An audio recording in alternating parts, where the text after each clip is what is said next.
สวัสดีอาจารย์น้องชื่อว่าปุกกี้จันทวงศาจะมาถ่ายคลิปสวนถ่ายเขาจะเบิ่งข้อมูลส่วนตัวประวัติส่วนตัวของเพิ่นเนาะแล้วเขากับไปถามเพิ่นเนาะสวัสดีพ่อลูกชื่อปุกกี้เด้อเป็นพยาบาลปี1จะมาสวนถ่ายพอซื้อยังเด้ซื้อเขามีบ่เด้เตรียมบ่ได้เด้เตรียมเบอร์โฮปดูที่สวนถ่ายเด้อจักหน่อยเดี๋ยวดูไปเตรียมอุปกรณ์กันเด้อล้างมือ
เท่าดื่มฟังมึงของแล้วเนาะก่อนเฮาสิใช้ซุมือแม่นเฮาจะไปฟังมึงของแล้วก่อนนะเฮาจะ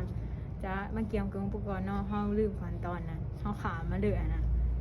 แต่ว่าเฮาได้เกี่ยวนะเฮาก็มีแต่ขั้นตอนตอนนั้นแม่นเฮาแต่ฟังถองก่อนเฮาต้องเอาสเตปไปฟังก่อนจึงจะมาใส่ซุมือเนาะแล้วเฮาสิเกี่ยวกันเฮาจะเกี่ยวกันเลย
พอขั้นพอรู้สึกเจ็บท้องปวดท้ายว่าแนวใดให้บอกเด้อพอ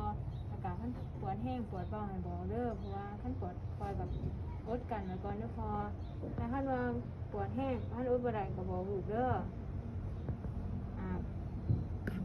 ปวดแห้งเนี่ยบ่พอ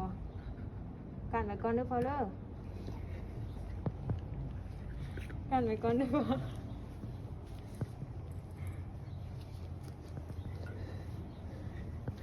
แป๊บนึงเด้อพอกันไว้ก่อนเด้อ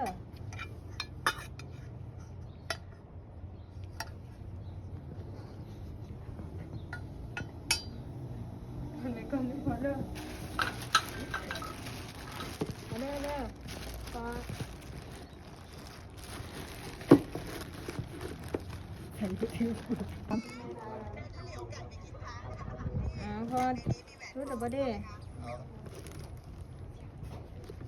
พอเลิกพอเลิกคุณคุณเลิก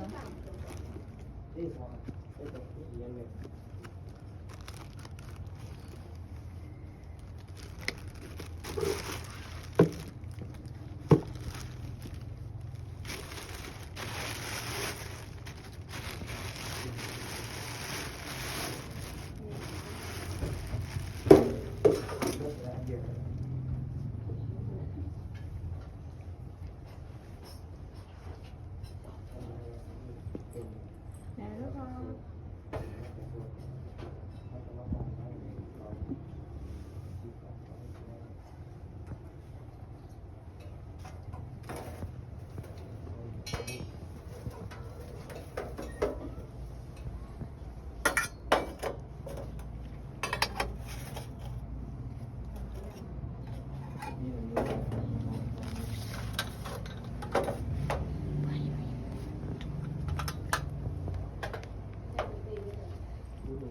เนี่ยเราจะบอก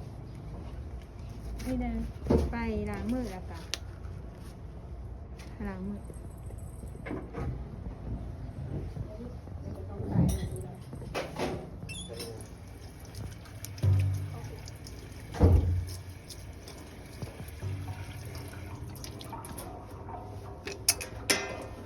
ล้างมือแล้วนะห้องกับไปวันล้างมือแล้วห้องกับจะมาบันทึกเนาะว่าเสร็จดีหายเขาเองห้องก็จะมาบันทึกเนาะว่ามียังออกมาในตัวเลขทายปีหนำเดืองกับวันที่เวลาใส่น้ำไปประมาณ 1,000 ml เนาะ